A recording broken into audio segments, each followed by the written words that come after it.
Hi, ಎಲ್ಲರಿಗೂ ನಮಸ್ಕಾರ. ವಿಜಿ ಕಿಚನಿಗೆ ಸ್ವಾಗತ. ನಾನು ಇವತ್ತು ಹಸಿ ಬಟಾಣಿ ಗ್ರೇವಿ ಮಾಡ್ತಾ ಇರೋದು. ಚಪಾತಿ ಪೂರಿಗೆ ತುಂಬಾನೇ ಚೆನ್ನಾಗಿರುತ್ತೆ. ಬನ್ನಿ ಮಾಡೋಣ.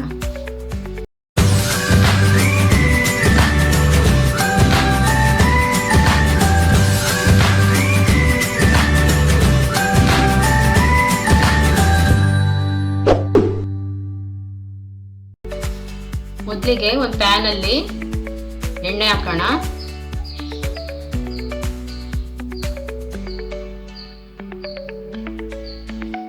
ಎಣ್ಣೆ ಕಾದಿದೆ. ಸ್ವಲ್ಪ ಸಾಸಿವೆ, 1 ಸ್ಪೂನ್ ಜೀರಿಗೆ, 1 ಪಲಾವ್ ಎಲೆ, 2 ಲವಂಗ, 1 ಏಲಕ್ಕಿ, ಸ್ವಲ್ಪ ಚಕ್ಕೆ.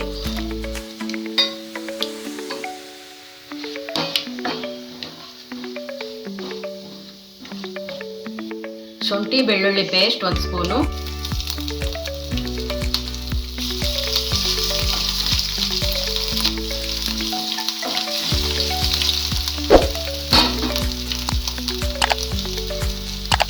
ಶುಂಠಿ ಬೆಳ್ಳುಳ್ಳಿ ಪೇಸ್ಟ್ ಹಸೆ ವಾಸನೆ ಹೋಗೋವರೆಗೂ ಚೆನ್ನಾಗಿ ಫ್ರೈ ಮಾಡಿ.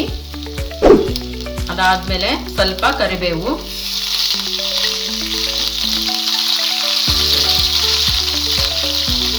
ಸಣ್ಣ ಕಟ್ ಮಾಡ್ಕೊಂಡಿರೋ ಈರುಳ್ಳಿನ ಚೆನ್ನಾಗಿ ಬ್ರೌನ್ ಕಲರ್ ಬರೋವರೆಗೂ ಫ್ರೈ ಮಾಡೋಣ.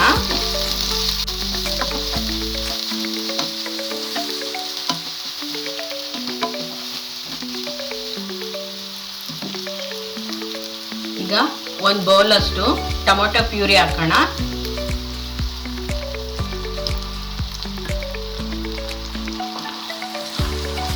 ಟೊಮೊಟೊ ಪ್ಯೂರಿ ಕೂಡ ಹಸಿ ಟೊಮೊಟೊ ಮಿಕ್ಸಿಗೆ ಹಾಕಿರೋದ್ರಿಂದ ಇದು ಚೆನ್ನಾಗಿ ಹಸಿ ವಾಸನೆ ಹೋಗೋವರೆಗೂ ಫ್ರೈ ಮಾಡೋಣ.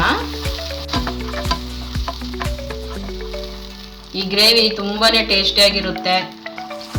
1/4 ಸ್ಪೂನ್ ಅಷ್ಟು ಅರಿಶಿಣ, ಖಾರದ ಪುಡಿ 1/2 ಸ್ಪೂನ್ ಅಷ್ಟು, 1 ಸ್ಪೂನು ಧನಿಯಾ ಪೌಡರ್ ಚೆನ್ನಾಗಿ ಮಿಕ್ಸ್ ಮಾಡೋಣ. ಮಸಾಲೆ ಎಲ್ಲ ಎಣ್ಣೆಯಲ್ಲಿ ಚೆನ್ನಾಗಿ ಫ್ರೈ ಆಗಿ ಆಯಿಲ್ ಎಲ್ಲ ಬಿಟ್ಕೋಬೇಕು. ಆ ಥರ ನೀಟಾಗಿ ಫ್ರೈ ಮಾಡೋಣ. ನೋಡಿ ಚೆನ್ನಾಗಿ ಬಂದಿದೆ. 1-2 ನಿಮಿಷ ಫ್ರೈ ಮಾಡಿದರೆ ಸಾಕು.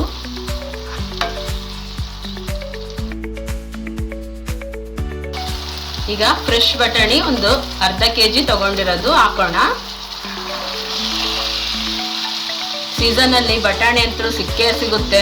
ಫ್ರೆಶ್ ಆಗಿ ತಗೊಂಡ್ಬಂದು ಮಾಡೋದ್ರಿಂದ ತುಂಬಾನೇ ಟೇಸ್ಟಿ ಆಗುತ್ತೆ. ಪಲ್ಯ, ಗ್ರೇವಿ ಎಲ್ಲ ಚೆನ್ನಾಗಿ ಮಿಕ್ಸ್ ಮಾಡೋಣ.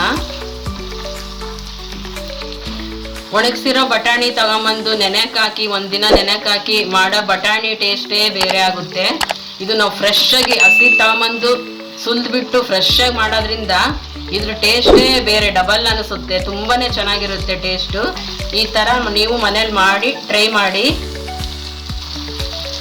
ಈಗ ಇದಕ್ಕೆ ಬೇಯಲಿಕ್ಕೆ 1 ಕಪ್ಪಷ್ಟು ನೀರು ಹಾಕೋಣ.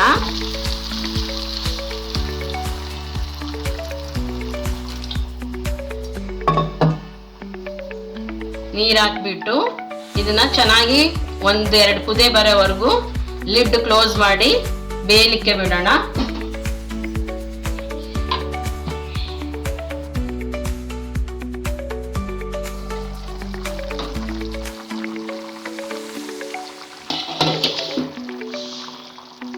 ನೋಡಿ ಚೆನ್ನಾಗಿ ಕುದಿ ಬಂದಿದೆ.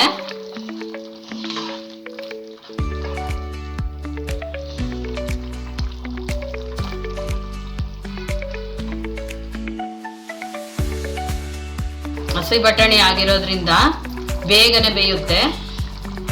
ಅದೇ ನೀವು ನೆನೆಕ್ ಹಾಕಿ ಮಾಡಿರೋ ಬಟಾಣಿ ಅಷ್ಟು ಬೇಗ ಬೇಯಲ್ಲ. ಮತ್ತು ಕುಕ್ಕರಲ್ಲಿ ನೀವು 1 ವಿಸಿಲ್ ಇಲ್ಲ 2 ವಿಸಿಲ್ ಕೂಗಿಸ್ಬೇಕಾಗುತ್ತೆ. ಇದು ಆದ್ರೆ ಬೇಗನೆ ಆಗ್ಬಿಡುತ್ತೆ.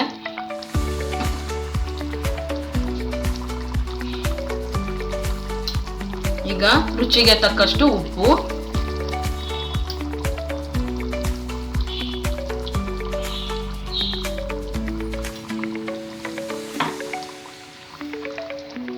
ಈಗ ಈಗ 1 ಸ್ಪೂನ್ ಅಷ್ಟು ಕಾರ್ನ್ಫ್ಲೋರ್ನ ನೀರಲ್ಲಿ ಕಲಸಿ ಹಾಕೋಣ. ಹಾಕೋದ್ರಿಂದ ಗ್ರೇವಿ ಥಿಕ್ನೆಸ್ ತುಂಬಾನೇ ಚೆನ್ನಾಗಿ ಬರುತ್ತೆ.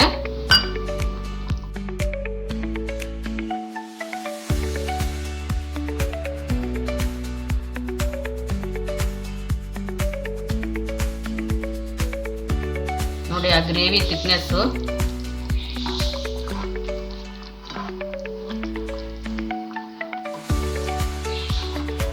ಕಾರ್ನ್ಫ್ಲೋರ್ ಹಾಕಿದ್ಮೇಲೆ ಒಂದು 5 ನಿಮಿಷ ಕುದಿಲಿಕ್ಕೆ ಬಿಡೋಣ.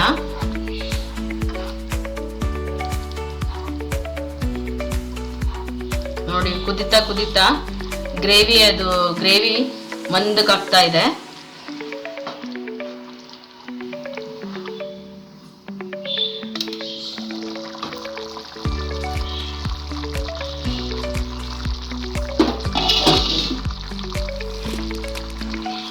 ನೋಡಿ ಇದು ಚೆನ್ನಾಗಿ ಬಂದಿದೆ. ಇವಾಗ ಎಲ್ಲ ಮಸಾಲೆ ಎಲ್ಲ ಚೆನ್ನಾಗಿ ಬೆಂದ್ಬಿಟ್ಟು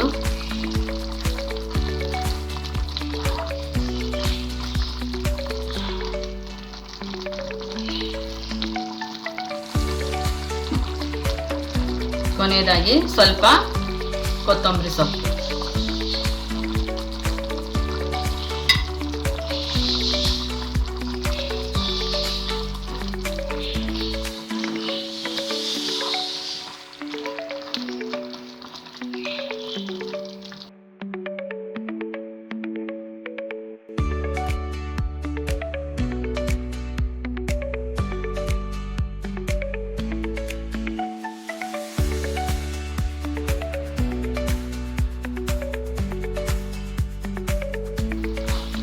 ನೋಡಿ ಫೈನಲ್ ಆಗಿ ಈಗ ರೆಡಿ ಆಗಿದೆ ಹಸಿ ಬಟಾಣಿ ಗ್ರೇವಿ.